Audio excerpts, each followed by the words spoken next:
Good day, my students and the attentive audience. My name is Adebite Oluwayomi Dayo. I'm your literature teacher to take you. And I'm here this very hard to take you some of the very difficult aspects of literature that candidates find difficult to cope with, which is poetry. According to WAEC syllabus, we have 12 poems, 6 for African and 6 for non-African poems. Over the years, it has been observed that students always shy away from this poetic aspect of literature. So that is why this lesson is focusing on poetry. And to start with, I'm taking you on non-African poems. And out of the non-African poems, I've decided to analyze with you The Pulley by George Herbert.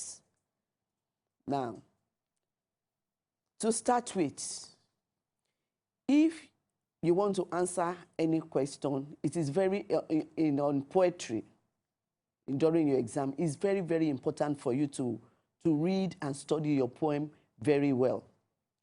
By the end of this lesson, you'll be able to get those aspects where you will be able to have a good understanding of your poems better, because I know that you are expected to have studied some of the poems. This is revision time for you, and to have adequate knowledge of each of these poems and get to know how to answer the questions in WAEC.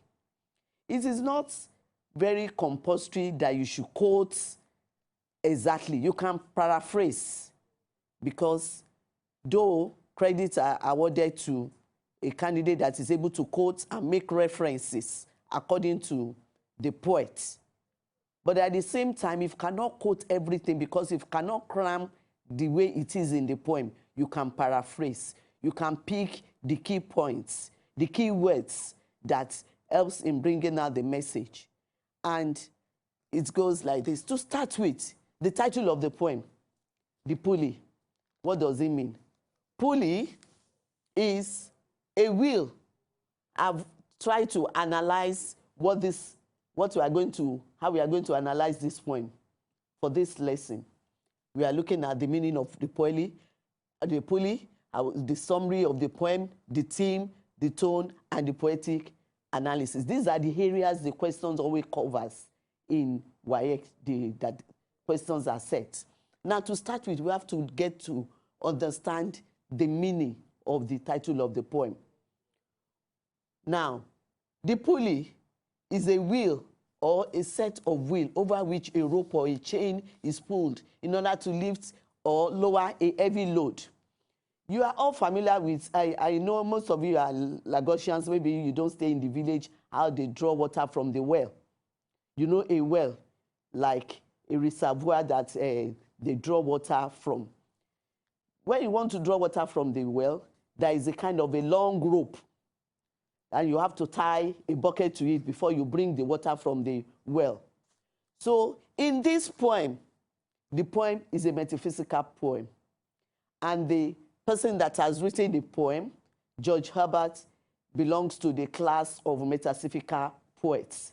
We have some set of poets that they deal with writing, they base their writing on metaphysics. That is something that has to do with relationship between a supernatural being and a lesser being. Something that has to do with intellectual philosophy, that is of high intelligence, of logic, reason. Something that is absurd, that is beyond the ordinary. This very poem is a poem between God and man. It's a religious poem, talking about a creation story between God and man. The poem is written to prove that man's life without God is bound to end in reaping restlessness, that is nothing. That is, according to the poem, the way the poet wrote the poem. Before you study any poem, it is very, very important that you have to know the background of the poet. George Herbert, who is the writer of the poet, is a cleric man, a religious man. He was a priest. So by this study of the poetic background, always reflect in their writing. There is nobody that will write something that you will not see a reflection of his background. It's always reflect. And this background of this poet, being a priest and a religious person, is a reflection of what he has written in his poem. There's another poet, Larry Peters, who is a medical doctor. If you study his poem very well, you will see the medical tone in it. So every poem that you read and study, it is important for you to study the background of the poet, because their background, whatever they write, is always a reflection of their background. Now, that one is settled. Then the message of the poem, that is the theme, is very, very important, because for somebody to write, he is trying to pass a message across. And I'm going to be looking at the two major, there are various themes based on your level of understanding. But I'm going to look at the limitation of human power and man's necessary connection to God. It is very important when you're analyzing a poem to know the tone or the mood. And the tone is sober and humorous. Then the poetic analysis, that is the language, the figurative devices. Now, that is about that. Then we go over to the poem in question now. We have, this is a stanza. The poem is a poem of 20 lines. 20 lines. So I have the first part here. By the time we go to the next segment, we will treat that. But first and foremost, to start with, when God at first made man, having a glass of blessing standing by, let us, said he, pour on him all we can. Let the world's riches which dispersed lie, line 5, contrast into a span. So strength first made a way, then beauty flowed, then wisdom, honor, pleasure. When almost all was out, God made a stay, perceiving that alone of all is treasure. Now say that. Then let me explain these first few lines. It said, when God first made man, having a glass of blessing, that at creation, when God was creating man, he created man with all the comfortabilities of life. He had that man with comfort, with a lot of riches. He gave man riches. He gave man wisdom. He gave man honor and pleasure. But God haven't done all these things. In order to have a kind of a relationship between God and man, God decided to withhold one thing that he did not give man. Because he believes that if he gives man everything, man will forget about him, who is the creator, and start worshiping the nature, those things that he has created. Then man will forget about God and will not have a kind of referencing God. And biblically, you know, the God that we serve is a very jealous God. He said we should not bow to any other God. That is the only God. So if God should just give you all that you need and everything, and you don't have anything to come back to him, then there will not be that personal relationship. There will not be that closeness. We will not remember about God again. Our attention will be carried away, and we'll be worshiping all those things, the things of nature that God has created. And behold, he's a jealous God. He doesn't share his glory with anybody. He doesn't want any competition. He wants man to reference him and to respect him as the creator that has made us. And it's a sort of God showing his love, his affection for us, because he always wants to draw us to him. So in order to do that, God decided to withhold rest from man. And that rest is for a purpose. Because anytime you need rest, you have to go back. And that rest means a lot of things. That rest that God will make man, when you are weary and you are tireless and you don't have rest, you'll be forced to go back to God. And that rest now is the one that serves as a pulley that I was trying to analyze to you the other time, that draws you back to your Creator. And then it will now give you that rest, and you'll be able to resolve whatever you are going through for you. I thank you. We meet to continue at the next segment.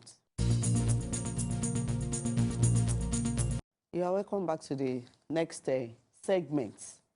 Just as I was discussing the other time, we said that God decided not to give man everything so that he would acknowledge him. Now, we'll look at the themes now. The limitation of human power. From that poem, we can see that God has limited man's power.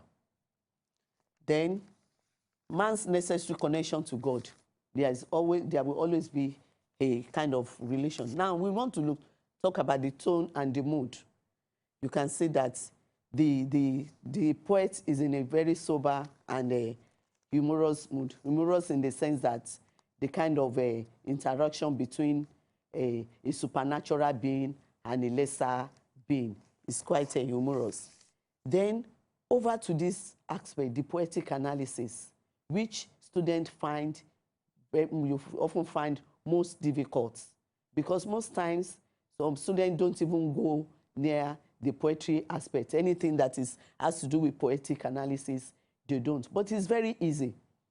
It's just for you to study your poems very well and try and know the peculiarity of figures of speech that are used in a particular poem. When you study them very well, you might not even be able to quote them the way they are written, but just bring the key points, those key words that carry those figurative devices, and you write them in your own English. It shows that at least you have answered the question, you have a knowledge of what you are saying. Because it is very important to bring out these key words like the choice of words. To start with, when you are doing poetic analysis, we look at the language. Language has to do with the choice of words. We look at the biblical allusion that is in the poem, the alliteration, paradox, and metaphor, then conceit. They have very few, this very poem has very few poetic figurative device that one can easily remember, and that they are the words that you can pick, that you'll be able to know how to put them together in your answering. Then, mind you must write in literature, you don't number. You write in paragraphs. And as you list your point in paragraphs, make sure you just express the meaning in simple sentence. For instance, the language. The language, number one, that language will form your first paragraph under this poetic analysis.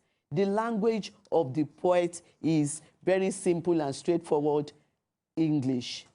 The poet is able to make use of some figures of speech, like some choice words like riches, strength, wisdom, honor, and pleasure. Just two few words.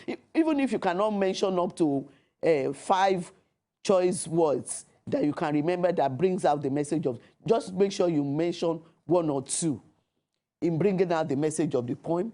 Then we have the allusion relation between man and his creator. Then alliteration, that is repetition of initial consonant sound. And this is Ripley, restlessness. That's the only alliteration that is there. And that one is in line 17. You might not even remember to quote the line, but make sure you remember the exact word or expression that you are quoting. Then we have the use of metaphor. That one is very important. That metaphor is the one that really brings out the message of the poem. The metaphor, the rest is being compared to a jewel. God referred to that rest that he has withheld from man as his precious jewel that used to bring man closer to him. Thank you. Meanwhile, I want to give you an assignment. I want you to answer this question by comparing the relationship between man and his creator in this poem. What is that relationship? What does God want to achieve by that relationship? He wants to show us that he loves us. Whether you'll be able to compare the relationship or bring out the relationship according to the poem between the super being and man. Thank you.